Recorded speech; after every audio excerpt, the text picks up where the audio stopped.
સુરત શહેરના કાપોદ્રા વિસ્તારમાં મહિલા સાથે મિત્રતા કરીને ન્યૂડ ફોટો પાડી વાયરલ કરી દુષ્કર્મ કરનાર છેલ્લા 9 મહિનાથી નાસ્તા ફરતા આરોપીને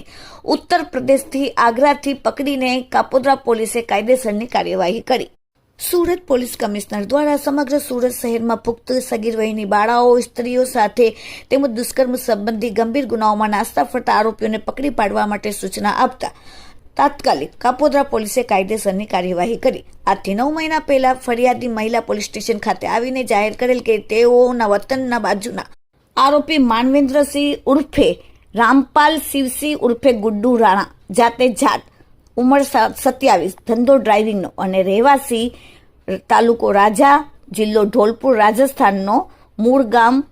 હુડુવાલા રોડ અને હાલમાં રહેવાસી ઉત્તર પ્રદેશવાળો। મહિલાની સાથે પ્રેમ સંબંધ હતો અને સુરત ખાતે તે મહિલાની સાથે પ્રથમવાર શરીર સંબંધ બાંધેલ તે વખતે ન્યૂડ ફોટા પાડી દીધેલ હતા। તે ફોટો તથા વિડીયો બતાવીને તે વાયરલ કરવાની ધમકી આપીને તેની સાથે 2 થી 3 વાર બળજબરીપૂર્વક શરીર સંબંધ બાંધેલ અને તેની સાથે સંબંધ રાખવા માંગતી ન હોવા છતાં ન્યૂડ ફોટો પાડેલ, તે વિડીયો કોલિંગમાં વાતચીત થયેલા તેના ન્યૂડના સ્ક્રીનશોટ પાડેલ અને તેના સગા સંબંધીઓને વોટ્સઅપમાં તથા ઇન્સ્ટાગ્રામમાં એપ્લિકેશન મારફતે મોકલીને સમાજમાં બદનામ કરીને ગુનો આચરેલ હતો, જેથી કાપોદ્રા પોલીસ સ્ટેશનમાં ગુનો દાખલ થયેલ હતો। કાપોદ્રા પોલીસ સ્ટેશનના પીઆઈની સૂચના અને માર્ગદર્શનથી કાપોદ્રા પોલીસ સ્ટેશનના સર્વેલન્સ સ્ટાફના માણસો આરોપીને તપાસવા માટે ચક્રો ગતિમાન કર્યા અને તાત્કાલિક ટેકનિકલ વર્કઆઉટ કરતા તેમને ખબર પડી કે આરોપી યુપીમાં છે, તેથી તાત્કાલિક કાપોદ્રા પોલીસ સ્ટેશનની ટીમ ઉત્તર પ્રદેશ ગઈ અને ઉત્તર પ્રદેશ રાજ્યના આગ્રા ખાતેથી આરોપી માનવેન્દ્રસિંહ ઉર્ફે રામપાલ શિવસિંહ ઉર્ફે ગુડ્ડુ રાણાને ઝડપીને